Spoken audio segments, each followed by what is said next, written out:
ગુજરાતની બીજા નંબરની ભગવાન જગન્નાથજીની રથયાત્રા ભાવનગરમાં નીકળે છે ત્યારે પોલીસ દ્વારા 1 મહિના અગાઉ જ તૈયારી આદરી દેવામાં આવે છે ત્યારે ભાવનગરના ડીએસપી દ્વારા જગન્નાથજીની રથયાત્રાને પગલે તૈયારી શરૂ કરી દીધી છે। ભાવનગર શહેરમાં જગન્નાથજીની રથયાત્રાના રૂટ ઉપર મોડી રાત્રે ડીએસપીએ એલસીબી એસઓજી ગંગાજળિયા પોલીસ સહિત અન્ય પોલીસ કાફલા સાથે ફૂટ પેટ્રોલિંગ કર્યું હતું અને મધ્યરાત્રિએ ચેકિંગ હાથ ધર્યું હતું। આમ રથયાત્રાના દિવસે કોઈ અનિચ્છનીય ઘટના ન બને તે માટે એસપી હર્ષદ પટેલ દ્વારા બાઝ નજર રાખવામાં આવી રહી છે।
ઘડીક શાંતિ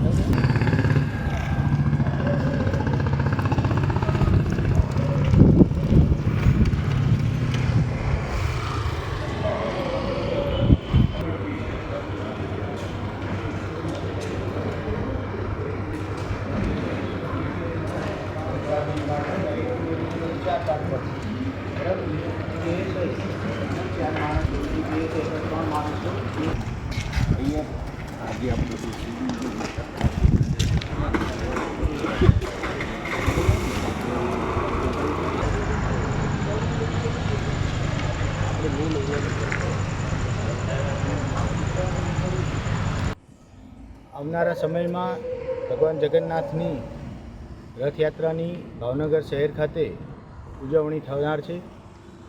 જે ઉજવણીના ભાગરૂપે બંદોબસ્ત રાખવામાં આવનાર છે। એના અનુસંધાને આજરોજ સિટી વિસ્તારના તમામ પોલીસ અધિકારી, કર્મચારી અને ડી સ્ટાફના જવાનો તથા એલસીબી એસઓજીના અધિકારી અને કર્મચારીઓ સાથે સી ડિવિઝન ગંગાજળિયા વિસ્તારનો રથયાત્રાનો જે રૂટ છે એ રૂટ ઉપર ફૂટ પેટ્રોલિંગ રાખવામાં આવેલું હતું। ફૂટ પેટ્રોલિંગ દરમિયાન આ વિસ્તારમાં આવતા ધાબા point, deep point, terminal point તથા ઇલેક્ટ્રિસિટી કે કોઈ પણ અન્ય કેબલ જે રથયાત્રા દરમિયાન નડી શકે એવી શક્યતાઓ છે એ બાબતે એક પ્રાથમિક એનાલિસિસ કરવાનું કાર્ય હાથ ધરવામાં આવેલું છે। આ રીતે આગામી 7 જુલાઈ 2024ના રોજ ભાવનગર શહેર ખાતે જે રથયાત્રાની ઉજવણી થનાર છે એનો પ્રારંભિક તબક્કો આજથી શરૂ કરેલ છે।